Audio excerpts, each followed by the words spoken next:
All right, come here a second and take a look at this map. That is a lot of green. What you're seeing in green are the states that have confirmed at least one case of the enterovirus D68, which has now killed 2 children, one in New Jersey and one in Michigan.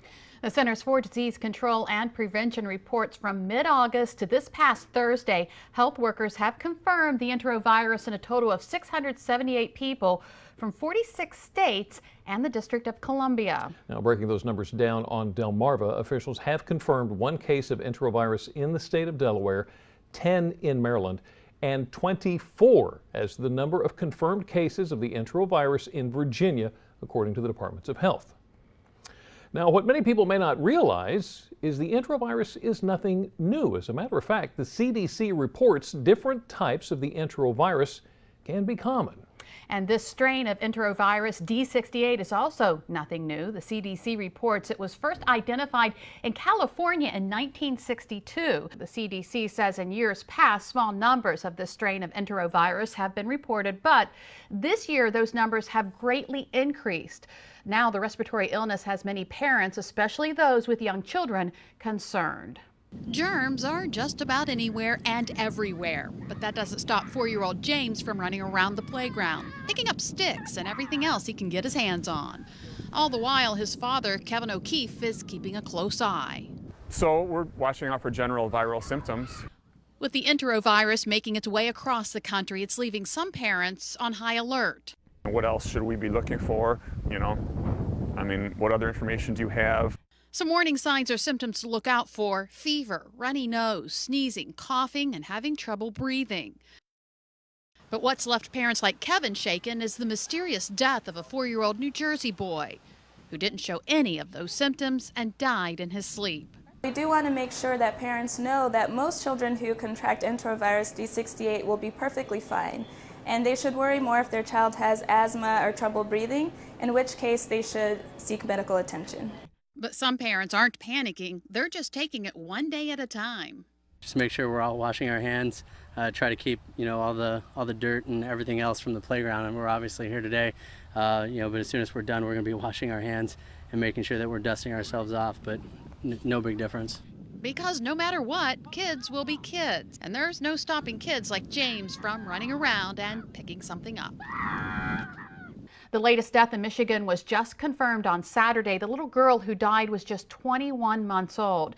She had been on life support since mid-September. Some kids have actually suffered from paralysis due to the illness, which is also a polio symptom. That's why this enterovirus is being classified as non-polio enterovirus. The CDC says in general, infants, children, and teenagers are most likely to get infected. So how is it spread? Well, the CDC says it's a respiratory illness, so it can be found in an infected person's respiratory secretions, such as saliva and nasal mucus. The CDC says the virus spreads when an infected person coughs, sneezes, or even touches a surface, and then somebody goes behind them and catches the illness. The CDC says healthy hygiene can go a long way in protecting yourself, such as washing your hands and covering your mouth when coughing or sneezing. If there's any silver lining to this, the CDC says enterovirus cases likely decline later in the fall. Well, the enterovirus is a concern many people have, whether you're a mom, dad, aunt, uncle, it doesn't matter. What also doesn't matter is the amount of money or fame you have. We all have one goal: to keep our families healthy. And Jimmy, you spoke with a celebrity who says there's nothing more important than keeping his children well. He is one of the hottest entertainers on the scene right now. As a matter of fact, Nick Cannon recently earned the title of one of the top 10 most successful young people in Hollywood, according to a popular magazine. He's a film star, a comedian. He's a TV and radio host, musician, writer. The list goes on and on.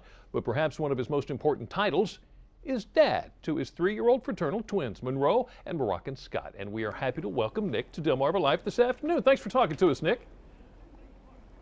Good afternoon. Thank you for having me. How you doing? I'm doing great. So tell me, how's life with those two little ones?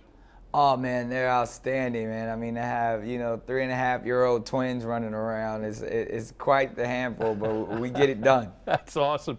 So as busy as you are, as much running around as you do, this has got to be tough on your immune system. How do you keep going? Oh man, and I'm glad you asked that question, because obviously that's one of the reasons why I'm here to talk today is about health and wellness and staying healthy and continuing to go so your immune system doesn't get beat down. Because in 2012, I actually did go a little too hard and my immune system did crash, and I was diagnosed with an autoimmune condition called lupus nephritis. And that was an eye-opener and an awakening moment for me. To really know to take care of yourself and put yourself first. And considering the fact that it is flu season right now, I had the opportunity to spread awareness and get everyone flu ready with an amazing program called the Blueprint. Yeah. So has that changed the way you take care of the kids now? It definitely does. I mean, you know, we try to stay as healthy as possible, and with the Blueprint, it's a 5-step action plan that actually allows me to do that. I mean, one of the steps in the program is to vaccinate, and you know, making sure that my kids have the flu shots, making sure that I have mine. Right. Especially when, you know, we're all traveling, it's one of those things where that's kind of on the forefront of your mind to make sure you don't catch anything, and you're doing and taking all the right precautionary measures that we can all stay healthy. So the Blueprint program's a good thing to get started.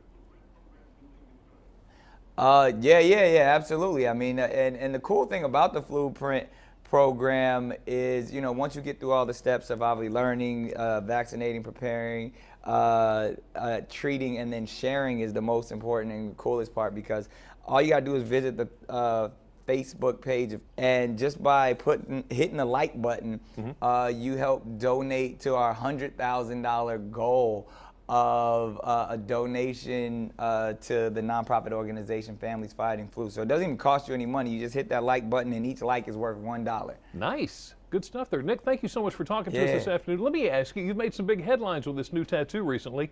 What's it mean? You know, it's not finished yet. I wish it wasn't seen yet, because it'll be a big reveal. But you know, I definitely in the midst of some ink. Let's just say that. Well, let me ask you about you've exhibited some concern over Amanda Bynes' behavior lately. What are your thoughts on that? Yeah. She's definitely a close friend, someone that I watched grow up from a young girl, spend a lot of time with her, and just being someone who's experienced dealing with friends and people close to me dealing with mental conditions. It's one of the same reasons why I'm here today. It's just really to spread that word of health and wellness, and it kind of hurt me when I saw, you know, a lot of the media kind of taking shots or making fun of her as if it wasn't a sickness, or as if she didn't have a condition. So that really bothered me, and I felt like it was, you know, the right thing to do, to speak up and try to be a protective older brother if possible. Yeah. All right, Nick Cannon, thank you so much for spending time with us. Good luck to you, and good luck to the kids. Now, if you'd like to read more about Nick Cannon and what he had to say today, all you have to do is go to WBOC.com and click on our picture at the top of the page. So we just mentioned Amanda Bynes. Just over the weekend, we wanted to let you know Amanda entered a treatment facility on a 72-hour psychiatric hold. Hopefully she can now get the help that she needs. Well, sick kids are the last thing anyone wants, especially if there's a way to avoid it. So up next, we learned about the growing trend of meth houses. Find out what health risk the residue poses, how much it'll cost you to clean it up, when you might be forced to abandon your home, and how to uncover it before you move in.